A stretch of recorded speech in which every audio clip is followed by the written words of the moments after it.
Okay, we're going to look at the difference between Jesus and Paul. So let's look at Matthew 19:17. And he said unto him, Why callest thou me good? There is none good, but one, that is God. But if thou wilt enter into life, keep the commandments. Let's look at Galatians 2:16. Paul's writing, Knowing that a man is not justified by the works of the law, but by the faith of Jesus Christ, even if we have believed in Jesus Christ, that we might be justified by the faith of Christ, and not by the works of the law. For by the works of the law shall no flesh be justified. What does Jesus say? Keep the commandments. What does Paul say? Not justified by the works of the law. Well, very simple to understand. In Matthew 19:17, the context is entering into life. That is abstaining from sin.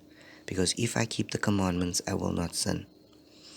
That is keeping the commandments of God, which is abstinence from sin. If I break at least one commandment, I am sinning. So when you look at Galatians 2:17,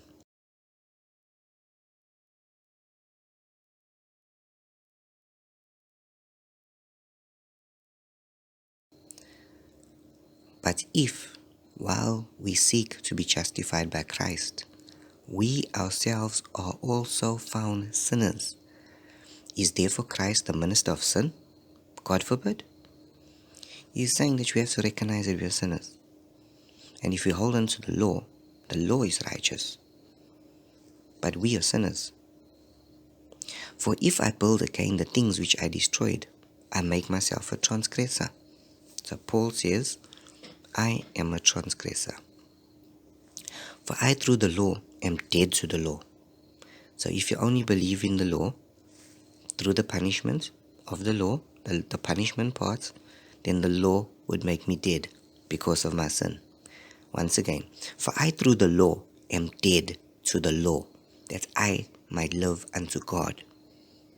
I am crucified with Christ. Nevertheless I live, yet not I, but Christ in me. And the life which I now live in the flesh, I live by faith of the Son of God, who loved me and gave himself for me. You see, Jesus has taken the sin to the cross. And because he's removed the sin, I am now dead to sin. I am dead to the law.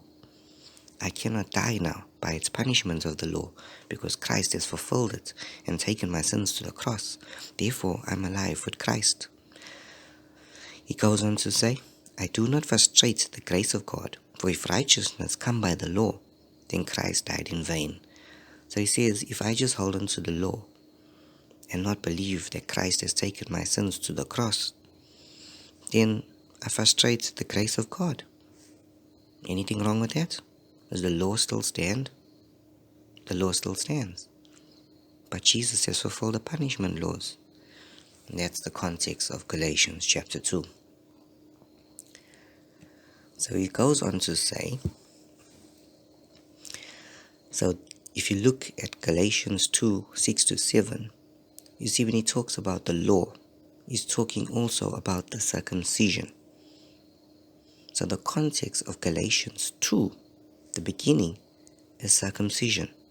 So he's saying that if I am holding on to circumcision, then all the law should apply to me, including the punishment laws. So that's his kind of reasoning. Okay? So in Galatians, the word law is used in vain. Note that the word commandments is not used. So the word commandment is not used, but the word law is used. Notice that Jesus said in Matthew 19, he was speaking about the commandments. Here, the word is not commandments, but the law. So the word law is used in vain. It's not specific as to what part of the law is he referring to. But if you read the context, as I said, if you go to Galatians 2, verse 6 of the same chapter, you will find that he's speaking about circumcision. And so if you are holding to circumcision as being your righteousness, then the whole law is applicable to you, including the punishment laws. That is the context. Revelation 22. Revelation 22. Verse 14. Blessed are they that do the commandments, that they may have right to the tree of life, and may enter in through the gates into the city. For without the commandments are dogs, sorcerers, whoremongers, murderers, idolaters, and whosoever loveth and maketh a lie. Are some people making God a liar, saying that the commandments were nailed to the cross? So if you are without the commandments, according to Jesus, you are a dog. Let's read Romans 7, verse 9, according to Paul. For I was alive without the law once, but when the commandment came, sin revived, and I died. And the commandment which was ordained to life, I found to be unto death. Reading those two up against each other seems very contradictory. So if a person wants to hold on to Romans 7, that is Paul, that is his words. I am a Christian, a set-apart Christian, a set-apart believer. I follow Jesus' words. Jesus says, if you love me, keep my commandments. I will hold to Jesus' words over Paul's words, because Jesus is God. Paul is a man. But let's read into the context to get a further understanding.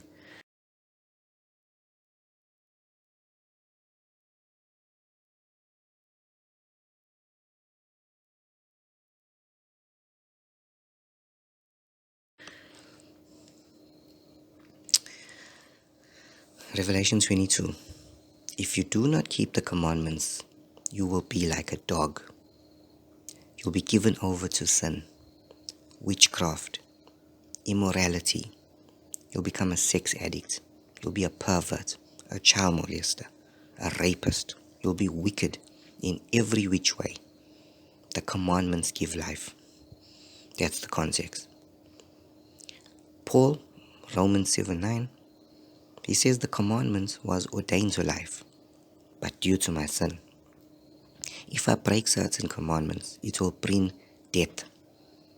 And Jesus took my sin to the cross. And the death that the commandment brought through ordinances and penalties unto death sentence, he, Yeshua, paid the price of my sins, which required the death sentence. In Romans 7:11-13, Paul writes, for sin, taking occasion by the commandments, deceived me, and it slew me. So in other words, sin killed him, not the commandment killed him. For sin, taking occasion by the commandments, deceived me, and by it slew me. Therefore, the law is holy. What does he say? Therefore, the law is holy, and the commandment is holy. The commandment is just, and the commandment is good. Was then that which is good made death unto me? God forbid. So he says the commandment didn't bring death, but sin brought death. Let's continue reading. Was then that which is good made death unto me?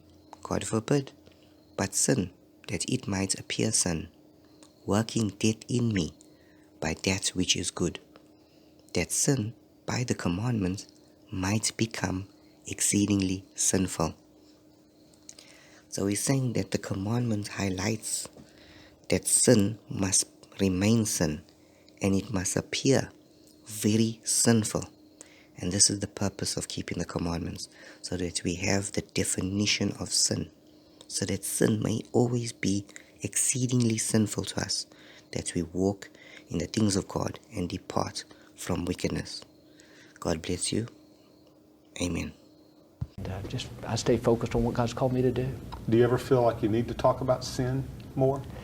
You know what, I just feel like I do it in a different way. I get that, that criticism sometime, but, I'm still one of the old-fashioned ones that give an altar call at every service and on every television broadcast. And, when I talk about it, I talk about you know, how we can become better, how we can overcome. And I just, you know, I probably categorize it bigger, but I don't feel like I'm supposed to go and beat people down. Most people